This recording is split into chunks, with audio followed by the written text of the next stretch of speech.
YouTube, I'm back. It's Sunday, and I'm working. Fun work. This is fun work. So, um, just had a few things wanted to holler at y'all about. Again, if you like it, drop a like, subscribe to the channel. If you don't like it, tell me why. I'm all for constructive criticism. You know, there's not enough of that going on around here. Constructive criticism. Um, So yeah, let's hop right into it, man. Thanks again for the subscribers, all of you who have subscribed already. Thank you so much.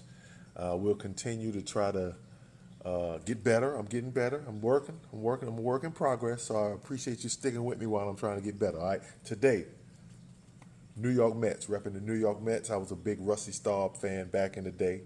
Um, Cleon Jones, John Matlack, Tom Seaver. So yeah, I'm repping the New York Mets today. So growing up in New York, saw a lot of the New York Mets. Lived by Yankee Stadium, saw a lot of those games too. But here we go. First thing. So Coach K came out and said that Zion Williams was out of shape and probably shouldn't have played in the Summer League.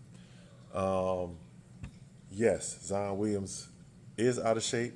I know he's had a lot going on. And I think that is probably why he had the knee problems in the Summer League. You know, he put on a little bit of weight, probably about 10 extra pounds. So he probably should be, he's probably about 285. He probably needs to play at about 260, 265. That would be good for him if he could get down to that. But he is a very explosive player, but it's going to be different this year in the NBA because in college, he played 32, 33 games. Now in the pros, you're going to play 82 games plus an 8-game preseason. If you get to the playoffs, it could add up to 100 games. So, you know, I don't think you want to, if you're New Orleans, you don't want to be load managing a rookie. You know, he's a rookie. And if he doesn't get his weight right, you may have to load manage him because of the pounding of the NBA game. Trust me, it's a tough 82 games. And now with the load management thing, like Kawhi sat out 22 games last year, so he only played 60 games last year. But Kawhi is a veteran, 8-year veteran, you know, been through it. But a rookie, you don't want to load manage a rookie, a guy coming in 19, 20 years old. You know, you don't want to load manage a rookie. So I think Coach K was right. I agree with Coach K. He probably shouldn't have played, even though he didn't look bad. He was just out of shape. You could tell he was a little out of shape. So for Zion, get yourself in shape, partner. You could be a tremendous player in the NBA. It's going to be tough to guard you. Get yourself in shape and work on your jump shot. All right? Do that and you'll be fine. All right? Sticking with the Summer League topic, Taco Fall. Okay, the Boston Celtics have Taco Fall on what they call an Exhibit 10 contract, which an Exhibit 10 contract is basically it guarantees you to come back to vet camp is what an Exhibit 10 contract does. Okay, so if he comes back to vet camp and he makes the team, then I believe he's worthy of a two-way contract, which he will spend half his time in the NBA, half his time in the G League. So that's what an Exhibit 10 contract is, something like that. But Taco Fall, I think, was a good pickup. My confusion here, though, is you got a guy that's 7'6", and can move and can actually play. Taco Fall is a good player. So Taco Fall can actually play.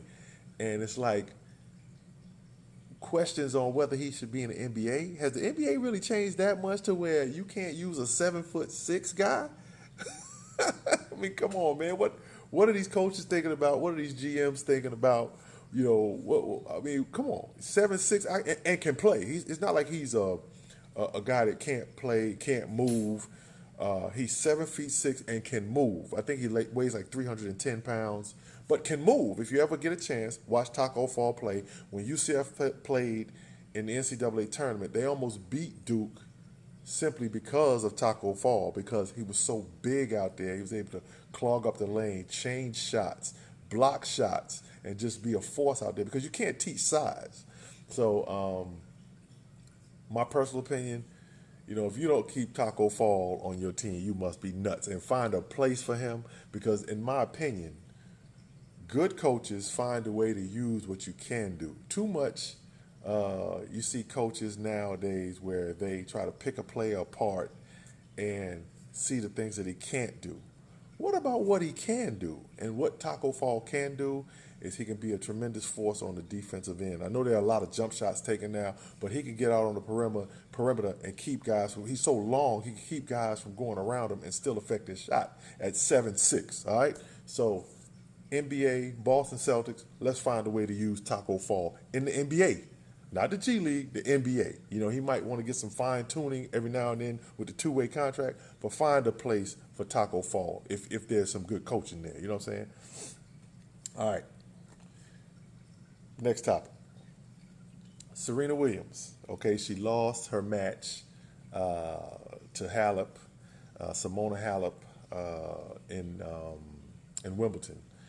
And after she lost the match, Billie Jean King questioned whether her heart was all in it, all in, whether she was all into tennis. Okay, now Billie Jean King, all-time great. I grew up watching Billie Jean King, Serena fired back, of course, which I would have too. Even though Serena's a great too. Serena said that she will fight for equality until she's in her grave. So Billie Jean King, it came off like she was saying like Serena should just focus on tennis, but I applaud today's athletes for being socially conscious, being aware. I think social media has helped with that, because when I played years ago, we weren't always socially conscious. We weren't always socially aware. It was just a newspaper that we had to read. And for the most part, we were told not to read the newspapers because they may say something bad about you that you wouldn't want to see.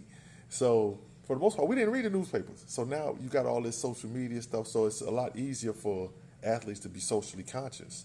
And I applaud these athletes for that. I applaud the Colin Kaepernicks. I applaud Serena Williams. I applaud the LeBron Jameses for being socially conscious and not just being a basketball player or not just being a tennis player, not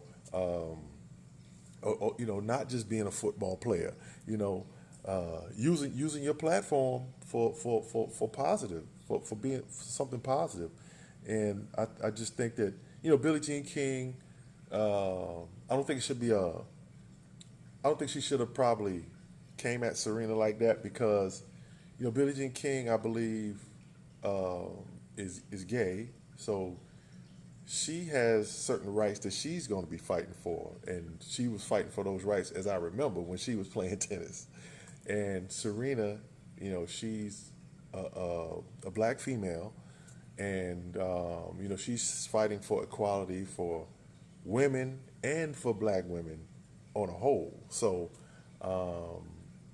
it's just, we have come far as a country, but we still have so much farther to go. And there's still a lot of fighting to do because there are a lot of people that don't want to see equality. So, like I said, I applaud Serena for stepping up and being socially aware and fighting for equality for women and for tennis, women in tennis, for people that look like her.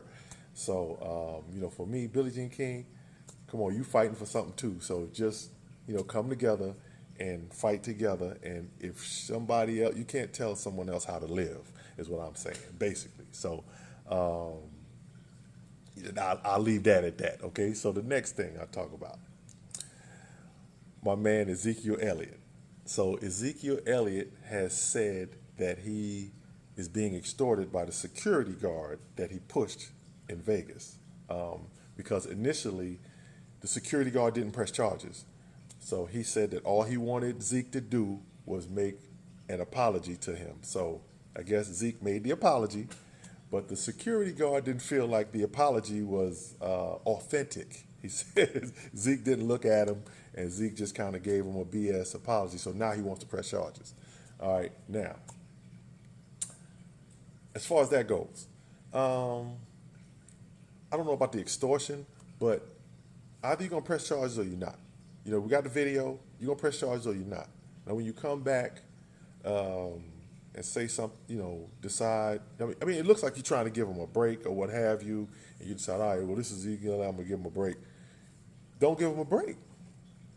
You know, if you're going to sue, sue. And let's see, you know, what kind of case you have. Now, for Ezekiel Elliott, it's better to walk away. You know, you've got too much to lose messing with a guy that nobody knows. You know, and for future athletes, I say this. Not everybody's happy for your success. You know, not everybody's happy for your success. So, you know, in order to keep your success and to stay out of the limelight for the wrong reasons, think first. You know, count to 3 before you react or something. But Ezekiel Elliott, you'd be better off walking away. The NFL is not going to suspend you, you know, because you've already had the hearing with Roger Goodell. So walk away. That's the best thing to do, walk away. For my college athletes that may watch this, if I have any college athletes watching this, walk away. You know, that's the best thing you can do. Now, if you're in the process of walking away and someone decides to put their hands on you, that changes the ball game there, because then it turns to self-defense. But you have to try to remove yourself from whatever negative situation it is. There were situations with myself in college that, you know, I found it better, you know, and pride is a crazy thing. You know, you don't want somebody talking crazy to you. You want to, you know, you want to put them in this place. You want to give them one of them, but you can't. You can't. It's best that you don't. You know, so for Ezekiel Elliott, walk away. And then we wouldn't have your name in the paper for all this, you know, this crazy madness. You know, just walk away. Last but not least, the last thing I'm going to talk about, and you know, Gypsy Brown again. We jumped back and forth. So I'm jumping back to the athletes and the activism. Like I said, I'm proud of them. These current athletes, you know, because we often see the picture of John Carlos and Tommy Smith at the Olympics holding up the fist. You know, we often hear about Muhammad Ali, who lost, 3 years of his career because he wouldn't go to the Vietnam War, where he said, you know, he didn't have a problem with the Viet Cong. You know, his enemy was here. And he wouldn't fight for a country that wouldn't fight for him. You know, those guys like that. Kareem Abdul-Jabbar is another one.